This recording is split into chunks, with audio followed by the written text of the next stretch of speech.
আসসালামু আলাইকুম রহমতুল্লাহ বারকাত। আমার সকল দিন ভাই বোনেরা, কথা বলতে হবে সিজনাল, কথা বলতে হবে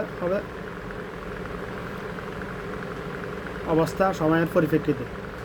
যেহেতু এখন হজের সিজন, আর বাংলাদেশের হজ ব্যবসা, হজ সিন্ডিকেট জমজমা, হজ ব্যবসা রমরমা চলবে।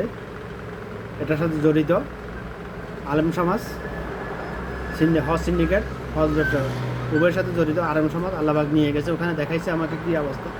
যাই হোক, তো আমার কথা হলো হজ এবং জাকাত।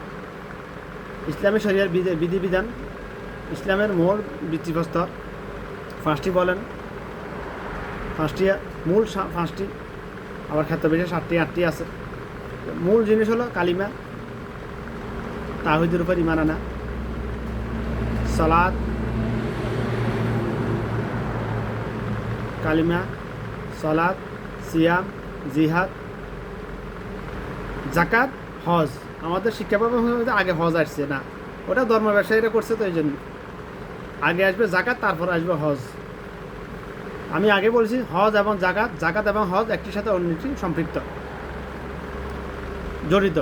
কেন জড়িত বলছি আমি, আমার কথা পুরা না শুনে কেউ ফেরকাবাজি করবেন না, বাংলাদেশের খাস বাংলা বলা ভাঁড় ঢুকাবেন না। যাই হোক, জাকাত এবং হজ একটির সাথে অন্যটি সম্পৃক্ত। বাংলাদেশে বর্তমানে হজ পালন করতে হলে 7 থেকে 8 লক্ষ টাকা খরচ হয়। 7 থেকে 8 লক্ষ টাকা খরচ হয়। তো জাকাতের নিসাব কতটুকু আপনারা হিসাব করে দেখুন এবার। 7 থেকে 8 লক্ষ তার শুধু যাতায়াত খরচ, মানে ঘর থেকে বের হয়ে আবার ঘরে ফিরে আসার পর্যন্ত তার খরচ। এটা আবার ফিক্স না, এখানে তার ব্যক্তিগত খরচ বাদ। সেখানে যাবে, অনেক কিছু কেনাকাটা করবে, আত্মীয় স্বজন অনেক কিছু আনবে, তসবি আনবে, নামাজের মশলা আনবে, স্বর্ণ কিনবে। ওখানে গেলে তো এগুলাই করে উদ্দেশ্য হয়ে যায় বেশিরভাগ, এগুলো বাদ। তো মিনিমাম 10 লক্ষ টাকা তো খরচ হয়।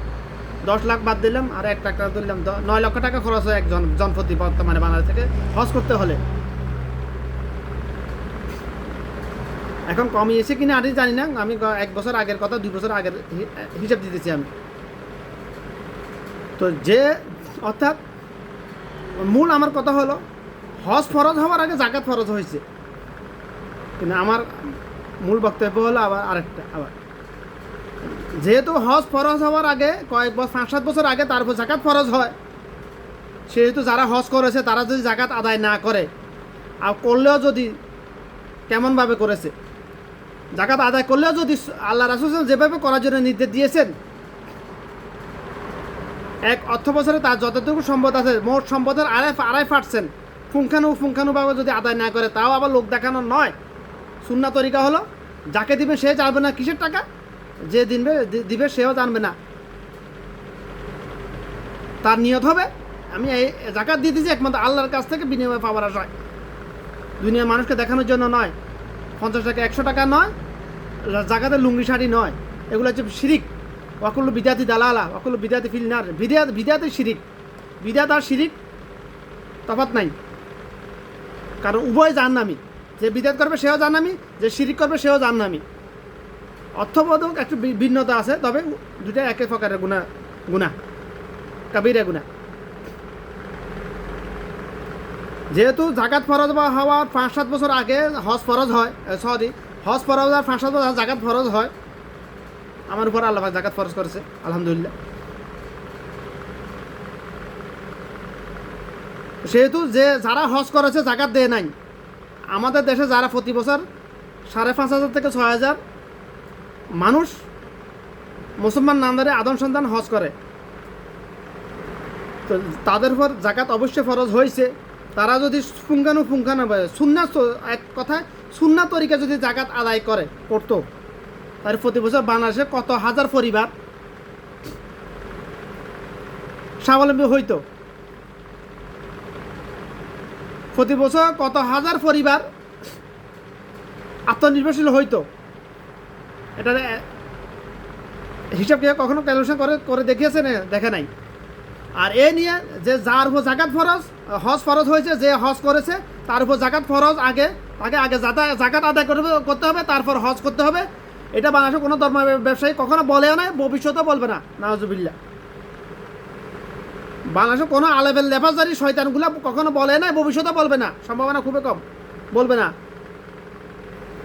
কারণ ওদের হজ ব্যবসা, ধর্মের ব্যবসা জমজমাট বন্ধ চলবে না আর।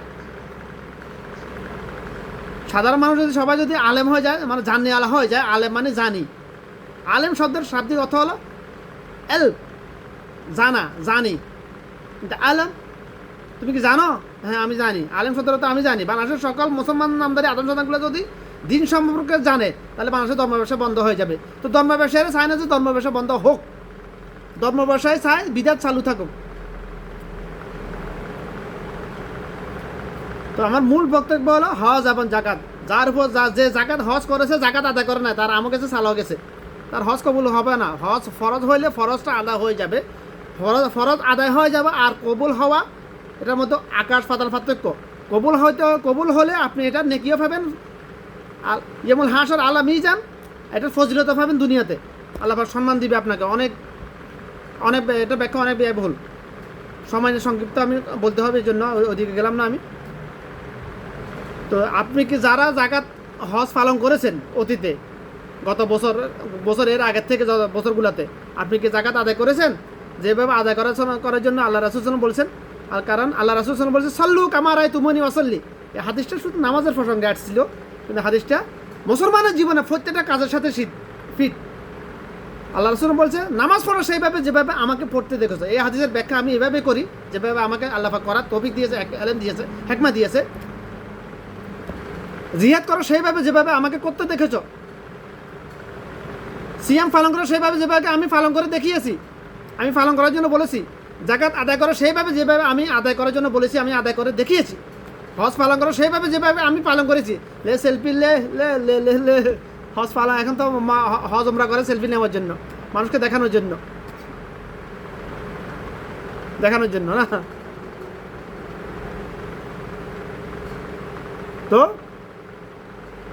এই হাদিসটা মুসলমানের জীবনে, যে মুসলমান দাবি করলে হবে না, মুসলমান আপনাকে প্র্যাকটিক্যালও হতে হবে। যে প্র্যাকটিক্যাল মুসলমানের জীবনে এই হাদিসটা প্রত্যেকটা ক্ষেত্রে ফিট। আপনি বিবির সাথে শুইলেন সুন্নাহ মোতাবেক, ওটাও নেকিতে পরিণত হবে, ওটার বিনিময়ে আপনি নেকি পাবেন, হাসানা পাবেন। আপনি আত্মীয়তার সম্পর্ক রক্ষা করার জন্য যা কিছু করলেন, বিয়া করলেন, আপনি ওটার বিনিময়ে হাসানা পাবেন ইনশাআল্লাহ। আপনি মা বাবার পিছনে যা বিয়া করবেন, হালাল কামাই করে, হালাল কথা বলতে গেলে, হারাম হালালের কথা বললে বাংলাদেশ সব ধর্ম ব্যবসার মার খেয়ে যেন কথা বলে না। হারাম দুই প্রকার, মানুষের হক আর আল্লাহর হক। আল্লাহর হকের ব্যাপারে যেগুলো হারাম, ওগুলো নিয়ে কথা বললে মার খাবে না। মানুষের হকের ব্যাপারে যেগুলো হারাম, ওগুলো নিয়ে কথা বলে মার খাবে, সবাই মার খাবে। এই জন্য কথা বলে না ধর্ম ব্যবসায়ীরা, এবং ধর্ম ব্যবসা বন্ধ হয়ে যাবে। সবাই বলতেছি না আমি, বাংলাদেশে 100% ধর্ম ব্যবসায়ী নয়, তবে 99% ধর্ম ব্যবসায়ী। এই কথাটা আমার একার না, শুধু আব্দুর রাজ্জাক বিন ইউসুফ, উনিও অনেক বড় মাফা, উনি নিজে বলেছে। আমি তো বলতেছি ধর্ম ব্যবসায়ী। উনি যেহেতু উনি একটা মাঠে আছে, উনি এভাবে বলতে পারবে না, ফেতনার শিকার হয়ে যাবে উনি। আঘাতপ্রাপ্ত তো অনেকবার হয়েছে। যাই হোক, ওনাকে প্রমোট করার আমার উদ্দেশ্য নয়, কথাটা দত্তক খণ্ডকার আব্দুল্লাহ জাহাঙ্গীর রহমতুল্লাহ বলে গেছেন। তবে ওনাদের কথা বলার তরিকা আমার একটু ভিন্নতা হবেই। আমি এক শব্দে বলে দেবো ডাইরেক্ট, যেভাবে আমাকে আল্লাহ পাক বলার হিকমত দিয়েছে এভাবে। তো যারা হজ করেছেন কিন্তু জাকাত আদায় করেন নাই, এখনও সময় আছে, যদি তওবা করেন, অতীতের জন্য আগে যেটা হয়ে গেছে ওটার জন্য মাফ চান আল্লাহর কাছে। বাকিটা আল্লাহি আলেম, আল্লাহ পাক চাইলে মাফ করে দিতে পারে। এবং এই বছর থেকে আদায় করা শুরু করে দেন। করতে হবে সেভাবে যেভাবে আল্লাহ রাসূল করার জন্য বলেছেন। যেটা বলছেন মুসলমানের জীবনে, প্র্যাকটিক্যাল মুসলমান যে তার জীবনে প্রত্যেকটা কাজের বিনিময়ে সে পাবে যেমন হাসর আলা মিজান, দুনিয়াতে পাবে ফজিলত, যদি কাজগুলো হয় সুন্নাহ তরিকায়। সুন্নাহ তরিকা, সুন্নাহ বলতে কি বোঝায়? আল্লাহ রাসূল প্রদর্শিত নিয়ম, প্রদর্শিত মানে যেভাবে করে দেখিয়েছেন প্র্যাকটিক্যাল। আল্লাহ রাসূলের জীবনে, নবুয়তের পরবর্তী জীবনীটা হলো কোরআন মাজিদের ব্যাখ্যা, চলন্ত কোরআন, জীবন্ত কোরআন।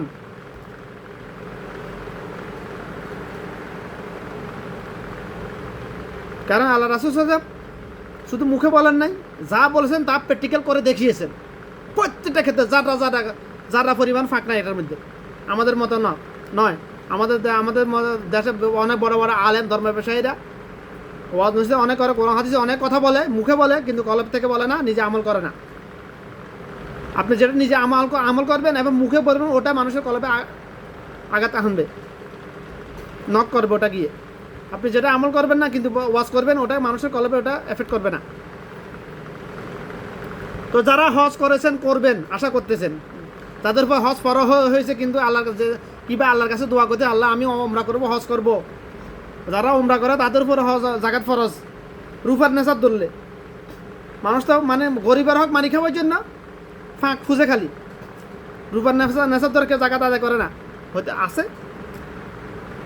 এমনও আছে নাই যেন এরকম না, তবে তাদের সংখ্যা খুবই বিরল, রেয়ার। তাদেরকে আমরা চিনি না। কারণ যে রূপার নেশাব ধরে জাকাত আদায় করবে, সে 100% গোপনে আদায় করবে, প্রকাশ্যে করবে না সে কখনো। তো যাই হোক, জাকাতকে আমাদের দেশে মানুষ মনে করে জরিমানা, এটা নাউজুবিল্লাহ। অথচ আল্লাহ পাক বলছেন তোমরা জাকাত আদায় করো। কোরআন মাজিদে 82টা জায়গায়, 80 থেকে 82টা জায়গায়, যেখানে সালাতের সাথে সাথে ফিসে জাকাতের কথা আসছে। কারণ সালাত আল্লাহর হক, জাকাত মানুষের হক। হাক্কুল্লাহ, বান্দার হক আর মানুষের হক। আল্লাহর হক যদি আপনি নষ্ট করেন, আপনি মাফ চাইলে আল্লাহ পাক চাইলে সাথে সাথে মাফ করতে পারে, আল্লাহ পাক চাইলে না মাফ করতে পারে। কিন্তু বান্দার কোনো হক আল্লাহ পাক কখনো মাফ করবে না, আল্লাহ কখনোই মাফ করবে না। আল্লাহ পাকের ইখতিয়ার আছে মাফ করে দিলে, কারো কিছু করার নাই। যদি আপনার ইমান আকিদে ওইরকম লেভেল হয়, আপনার যদি অন্য সব দিকে ফিট থাকে, পারফেক্ট থাকে, আপনি যদি রচনামূলকে যদি ফাঁস হয়ে যান, নর্বের দিকে যদি কোনো ঘাটতি থাকে, ওইটা টেনে আনবে আপনাকে। এরকম আপনার যদি কালিমা, নামাজ, রোজা, হজ, জাকাত এগুলো যদি ঠিক থাকে, পরিপূর্ণ থাকে, তাহলে আপনার অন্য ছোটোখাটো ভুল হলে ওগুলা মানুষের হকের ব্যাপারে যদি ভুলভ্রান্তি হয়ে যায়, আল্লাহ পাক চাইলে আল্লাহ পাকের খাজানা থেকে যার হক তাকে বুঝিয়ে দিয়ে আপনাকে নাজাত দিয়ে দিতে পারে। আশা করতে হবে এরকম না, আল্লাহ পাক চাইলে পারে। কারণ আল্লাহকে তুমি আমার হক কেন ওকে মাফ করলা, এটা বলার কারো ইখতিয়ার না, জবাব দিয়ে এই প্রশ্ন করার অধিকার নেই, কারো নাই, সুযোগ নাই, কারো অধিকার না, সুযোগে নাই। কারণ আল্লাহ পাক ওর সুযোগ দিবেন না কখনো। কারণ আল্লাহ পাক, আমি কেউ যদি আমার হক নষ্ট করে, এবং সে যদি মানে তার মিজানে নেকির পাল্লা বাড়ি থাকে, কিন্তু আমার হক দিতে গেলে তার নেকির পাল্লা হালকা হয়ে যাবে, কমে যাবে একটু। কিন্তু আল্লাহ পাক যদি চায়, আল্লাহ পাকের খাজানা থেকে তার আমার হক আমাকে বুঝিয়ে দিয়ে তার নেকির পাল্লাটা বাড়ি রেখে তাকে নাজাত দিয়ে দিবে। আল্লাহ পাক চাইলে করতে পারবে। কিন্তু এত আশাবাদী হইন না আবার, আল্লাহ পাক তো হয়তো চাইলে মাফ করে দিতে পারে। এই জন্য মানুষ যার হক দুর্নীতি, সাদাবাদী, সিন্ডিকেট যা মন চায় তা করে যায় দুনিয়া থেকে। কাবা শরীফে গিয়া এরপরে হজ করবো বছরে 2বার, নাউজুবিল্লাহ, বছরে 1বার হজ করবো, আল্লাহ পাক মাফ করে দিবে। কাবাকে তাওয়াব করলে তো মাফ, আরে সবার জন্য মাফ নয়। তাওয়াব করার সাথে সাথে মাফ হবে কার গুনাহ, কার দোয়া কবুল হবে, কার গুনাহ মাফ হবে, তার জন্য একটা লিস্টি আছে। লিস্টিটা যদি আমি যে লিস্টিটা করেছি, এটা এখন ফোকাস করি না, ওটা লিস্টিটা লম্বা হবে, একজন মানুষের থেকে লম্বা। তোমাকে হজ কবুল হওয়ার জন্য তোমাকে কি করতে হবে হজে যাওয়ার আগে? কাবাগ চোখের সামনে প্রথম ফলকের আগে করতে হবে। এগুলা করে না। এত হস্তা যার হজ কবুল হয়, সে ওইরূপ নিষ্পাপ হয়ে যাবে, যেরকম নিষ্পাপ একজন সদ্য ভূমিষ্ঠ শিশু মায়ের পেট থেকে এইমাত্র বের হয়েছে, সে যেরকম নিষ্পাপ একজন সদ্য ভূমিষ্ঠ শিশু মায়ের পেট থেকে বের হয়ে কয়েক ঘন্টা, কয়েকদিন, কয়েক মাস পর যদি মারা যায়, সে জান্নাত থেকে এসেছে, জান্নাতে চলে যাবে ডাইরেক্ট বিনা হিসাবে। যার হজ কবুল হয় তার বেলায় এটা প্রযোজ্য। কিন্তু হজ কবুল হওয়ার যে শর্তগুলো আছে, ওগুলো কয়জন আদায় করতেছে, পালন করতেছে ভাই? জানেও না বেশি মানুষ। এটা লিস্টই হাজির চাইতে লম্বা। আপনি যে আপনার কাছ থেকে মাপ নিবেন, আপনি কি মাপ করে গেছেন?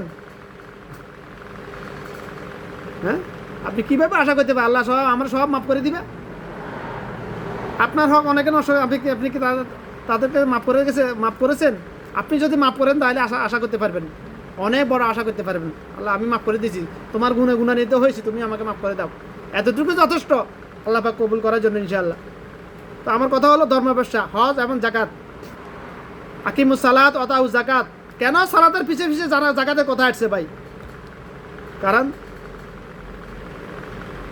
আল্লাহর হক নষ্ট করলে, অর্থাৎ শিরিক করলে, সালাত আদায় না করলে, জিয়াদ থেকে ফেরত চলে আসলে, সিএম পালন না করলে, হজের কথা বললাম না এখানে আমি, কারণ হজ আর জাকাত সবার উপর ফরজ নয়। জাহান্নামে চলে যেতে হবে, আপনাকে জান্নাতে যেতে হবে, জাহান্নামে যেতে হবে। মানুষের হকের ব্যাপারে আপনি যদি মানুষের হক নষ্ট করেন, আপনি যদি দুর্নীতি সাদাবে সিন্ডিকেট করেন, আপনি যদি গিবল সকল করেন, আপনি যদি জাকাত আদায় না করেন, তাহলে আপনাকে জাহান্নামে যেতে হবে। তো মানুষের হকের ব্যাপারে অনেক লম্বা সুরার কথা, ওদিকে আমি জাকাতের কথাটা বললাম, উল্লেখ করলাম শুধু এখানে, যেহেতু জাকাত বান্দার হক। জাকাতের এক অর্থ মানে কয়েকটা। জাকাত অর্থ পবিত্র, মানে তোমার মাল সম্পদ, যে সম্পদ তোমাকে দিয়েছে ওটা পবিত্র করা।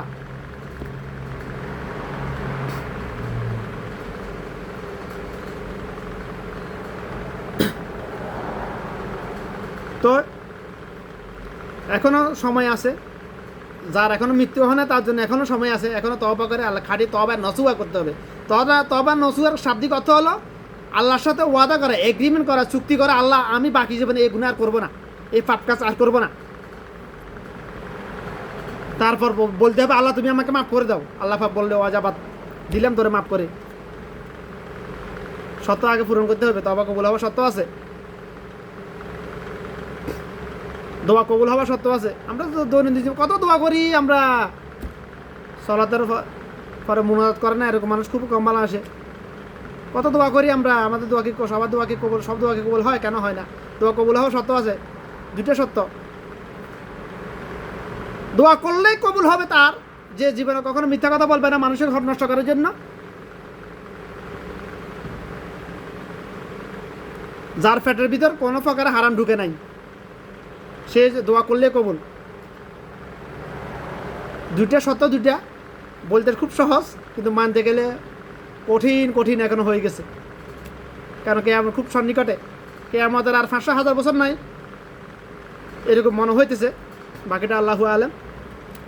কথা এখানে সংক্ষিপ্ত করলাম। আকিমুস সালাত ওয়াতাউ জাকাত। আগে জাকাত আদায় করুন, তারপর হজ করুন, নাহলে আমও যাবে, সালাও যাবে। বাস লোক দেখানো হয়ে যাবে, মানুষের দুনিয়ার খাতায় আমরা লেখা হয়ে যাবে, হয়তো দপ্তরে লেখা হবে আপনি হাজি, আল্লাহ দপ্তরে লেখা হবে না আপনি হাজি। নাউজুবিল্লাহ। আল্লাহ সবাইকে মাকবুল হজ করার, পালন করার তৌফিক দান করে, যাদেরকে আল্লাহ তৌফিক দান করে ইনশাআল্লাহ। আমা তৌফিক ইল্লা বিল্লাহ, আউযু বিল্লাহি মিনাশ শাইতানির রাজিম, লা হাওলা ওয়ালা কুওয়াতা ইল্লা বিল্লাহ, রব্বি জিদনি ইলমা। সবসময় এই জিকিরটা করতে থাকুন।